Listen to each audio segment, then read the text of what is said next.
Isang emosyonal na anunsyo ang ginawa ng aktres at TV host na si Kim Chiu na ikinagulat, ikinalungkot, ngunit higit sa lahat ay ikinagalak din ng marami niyang taga-suporta. Sa isang exclusive interview na inilabas nitong umaga, inilahad ng kapamilya star ang kanyang desisyon na pansamantalang magpaalam sa mundo ng showbiz. Isang hakbang na aniya'y matagal na niyang pinag-isipan at pinagdasalan. Sa gitna ng matinding preparasyon para sa nalalapit nilang kasal ni Paolo Avellino, lumutang ang isyu ng mapansin ng netizens ang sunod-sunod na kanselasyon ni Kim ng ilang guestings, TV guest appearances, at brand shoots. Ngunit hindi na rin pinatagal ni Kim ang espekulasyon, at sa wakas ay nagsalita na siya sa publiko. Ayon sa aktres, ito na siguro yung isa sa pinakamahirap na desisyong ginawa ko. Pero kailangan, kasi gusto ko ring bigyan ng buo at tunay na atensyon ang bago naming yugto ni Paolo bilang mag-asawa. Ang pahayag na ito ay isinagawa ni Kim sa pamamagitan ng isang in-depth interview sa isang sikat na entertainment platform kung saan suot niya ang isang simpleng puting dress at halos walang make-up, isang larawan ng raw honesty at simplicity, malayo sa kinagis ng glammed-up persona niya on cam. Bumuhos ang emosyon habang ibinahagi ni Kim na nais muna niyang pagtuunan ng pansin ang buhay may asawa, personal na kaligayahan, at ang posibilidad ng pagbuo ng kanilang sariling pamilya.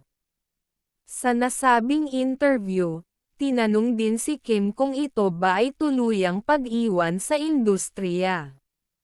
Mabilis niyang nilinaw na, "Hindi po. Hindi ako magre-resign. Hindi ito goodbye, pahinga lang muna. Kasi gusto ko pagbalik ko, mas buo ako, mas inspired, at mas may masasabing bago." Maging ang nobyo niyang si Paolo Avellino ay nagpahayag din ng buong suporta sa desisyon ni Kim. Ayon sa mga malalapit sa aktor, si Paolo raw mismo ang nagtulak kay Kim na unahin muna ang sarili at ang kanilang relasyon. "She's given everything to her craft. It's time she gives a little to herself," sabi ng isang source na malapit sa aktor. Kasunod ng anunsyong ito, hindi rin naiwasang maging usap-usapan ang posibilidad na magbuntis na si Kim matapos ng kasal, lalo't may mga naunang interview kung saan nabanggit niya ang pangarap na maging isang hands-on mom. Mabilis ding nag-react ang industriya. Ilan sa mga unang nagkomento ay ang kanyang longtime friends tulad nina Angelica Panganiban, Maha Salvador, at Vice Ganda na halos sabay-sabay na naglabas ng mensahe ng suporta. "Deserve niya to. She's always been all in. Ngayon, time naman niya," ani Vice. Pati mga fans, mixed emotions ang naramdaman.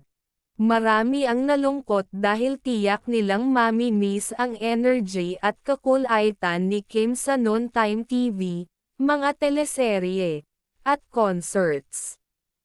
Ngunit mas marami ang nagsabing naiintindihan nila ang pangangailangan ng aktres na pahalagahan ang sarili at ang kanyang personal na kaligayahan. Ayon sa mga source, maaaring tumagal ng 1 hanggang 2 taon ang kanyang pansamantalang paglayo, depende sa magiging daloy ng kanilang buhay mag-asawa. May posibilidad rin daw na sa panahong iyon, unti-unti na niyang itatayo ang ilang personal na negosyo, kabilang na ang pinaplanong lifestyle brand na matagal na niyang binubuo. Sa pagtatapos ng interview, iniwan ni Kim ang publiko ng isang makahulugang mensahe. Alam ko, showbiz will always be home. Pero ngayon, pipiliin kong maupo sa isang mas tahimik na bahagi ng buhay ko. Hindi bilang artista, kundi bilang ako, si Kim, hindi bilang character, kundi bilang partner, anak, kaibigan, at sana, in the future, bilang ina. Ang balitang ito ay patuloy na pinag-uusapan ngayon sa social media, at sa loob lamang ng ilang oras ay nag-trending na ang hashtag #ThankYouKimCho sa X, dating Twitter, kung saan bumuhos ang mga mensahe ng pagmamahal mula sa fans, kaibigan, at kapwa-artista. Sa ngayon, tuloy-tuloy pa rin ang wedding preparations ni Kim at Paulo, at ayon sa ilang insiders, plano nilang magkaroon ng intimate wedding sa isang private island sa Pilipinas sa susunod na buwan.